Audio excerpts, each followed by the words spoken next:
Ako nga pala si Billy Sensei at ngayon ay isasagutin natin ang mga tanong kung paano ba mag-apply ng SSW dito sa Japan, kung patapos na ang training mo at gusto mong mag-SSW dito sa Japan, kung SSW ka na sa Japan at gusto mong lumipat ng company, at kung ikaw ay nasa Pinas at gusto mong mag-SSW dito sa Japan.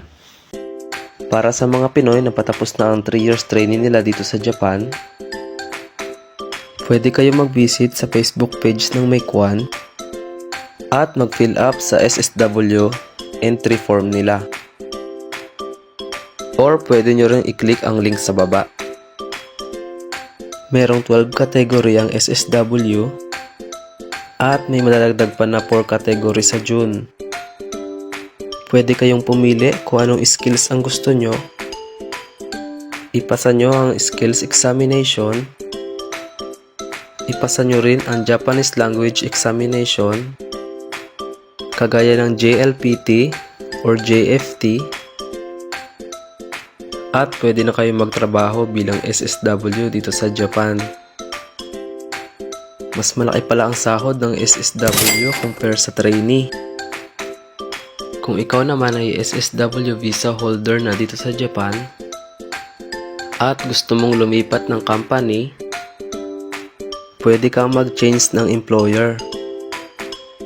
Pwede kang mag-apply ng same category, pero kung passer ka na ng ibang skills category, pwede na rin kayong mag-apply sa category na yon. Basta wag nyo lang kalimutan mag-fill up sa SSW entry form ng Meikwan para ma-update agad kayo kung may hiring sila sa category na ina-applyan nyo. Kung natapos mo naman ang trainee ng 3 years at nasa Pinas ka ngayon, nag-a-assist pa rin ang Meikwan ng SSW galing sa Pinas. Pero sa ngayon kasi, ang gusto daw ng mga employer ay yung nasa Japan na muna para mabilis daw agad makapag-start ng bago nilang trabaho. Kung sa Pinas sila kukuha, medyo matatagalan daw kasi. Pero kung okay naman sa company na galing sa Pinas, nag-hire pa rin sila. Or kung may contact man kayo sa dati nyong company nung trainee pa kayo at gusto ulit kayong kunin ng company, try nyo din sabihin sa Meikwan, baka matulungan nila kayo. O kaya naman, pwede ka rin mag-aral ng SSW sa Pinas. Maraming technical school at Japanese school na pwede mong pag-aralan. Ito pala yung 12 SSW category na pwede nyong pag-aralan. Nursing care,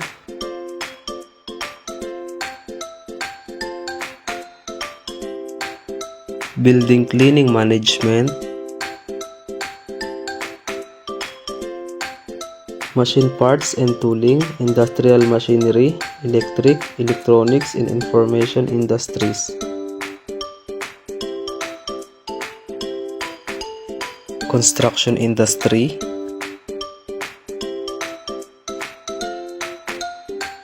shipbuilding and ship machinery industry,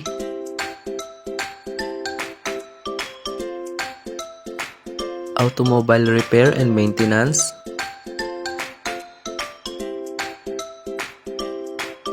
aviation industry,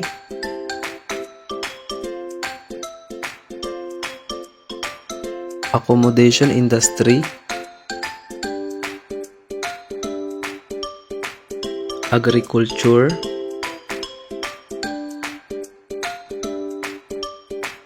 fishery and aquaculture industries, manufacture of food and beverages,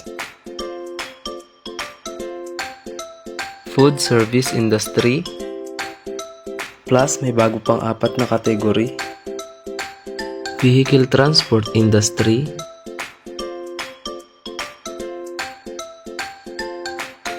railway industry,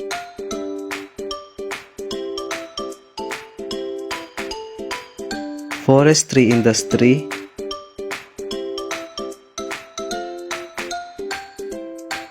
at lumber industry.